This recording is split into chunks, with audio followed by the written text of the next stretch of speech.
유럽, 영국, 스페인 등 이나 태국 같은 입헌군주국이 여전히 왕실을 국가 통합의 상징으로 존중하는 것과 달리 대한민국 국민들이 구조선 대한제국 왕실에 대해 유달리 냉담하고 박한 평가를 내리는 이유는 역사적, 정치적, 그리고 사회심리적 요인이 복합적으로 작용한 결과입니다.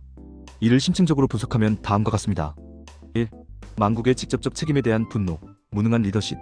가장 근본적인 원인은 나라를 잃게 만든 최고 책임자라는 인식입니다. 저항의 부재와 굴욕적 병합, 유럽 왕실들은 1. 2차 세계대전을 거치며 국민과 함께 싸우거나 망명정부를 이끌며 구심점이 되었습니다.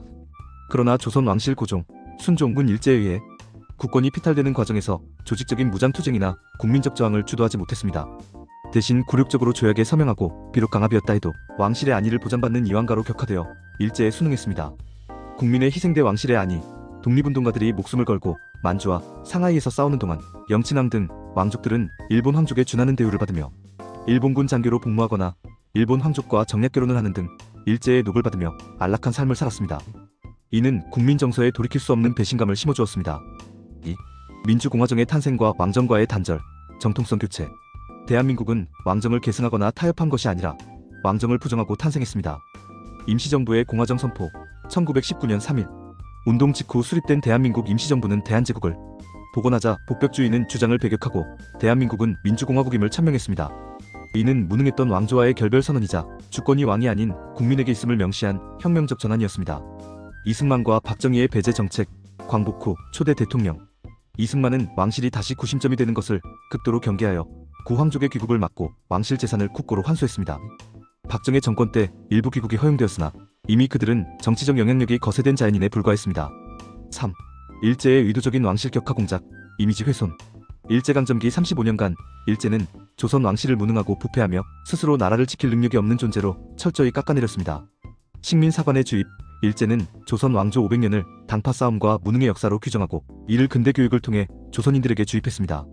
이러한 패배주의적 역사인식은 해방 후에도 오랫동안 남아 왕실에 대한 부정적 인식을 고착화시켰습니다. 이왕가로의 전락, 황제에서 이왕으로 격화된 왕족들은 일본 천황가에 종속된 하위 귀족으로 취급받았습니다. 이는 왕실의 신성함과 권위를 완전히 파괴하는 효과를 낳았습니다. 4. 현대사회의 가치관 변화와 실용주의.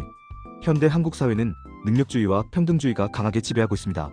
혈통주의에 대한 거부감, 전쟁과 급격한 산업화를 거치며 한국 사회는 피혈통보다는 능력과 성취를 중시하게 되었습니다. 단지 왕의 후손이라는 이유만으로 존경받거나 특권을 누리는 것에 대해 국민적 합의가 전혀 존재하지 않습니다.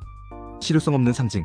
현재의 구황실 후손들이 국가 통합이나 외교적 역할을 수행할 능력이 없으며 세금을 들여 이들을 유지할 실용적 이유가 전무하다고 판단합니다. 드라마나 영화 속 소재로 소비될 뿐 현실 정치나 사회의 존경 대상으로는 여겨지지 않습니다. 요약. 대한민국에서 왕에 대한 대우가 박한 이유는 나라가 망할 때 왕실은 국민을 버리고 일제에 순응했다는 역사적 배신감 책임론과 우리의 힘으로 왕정을 폐지하고 공화정을 세웠다는 민주적 자부심 정통성이 결합된 결과입니다. 여기에 일제의 격화 공작과 현대적 평등의식이 더해져 한국인에게 왕실은 되살려야 할 전통이 아니라 극복해야 할 구시대의 유물로 각인되어 있습니다. 당신의 생각을 댓글로 남겨주세요. 영상이 도움되셨다면 구독과 좋아요,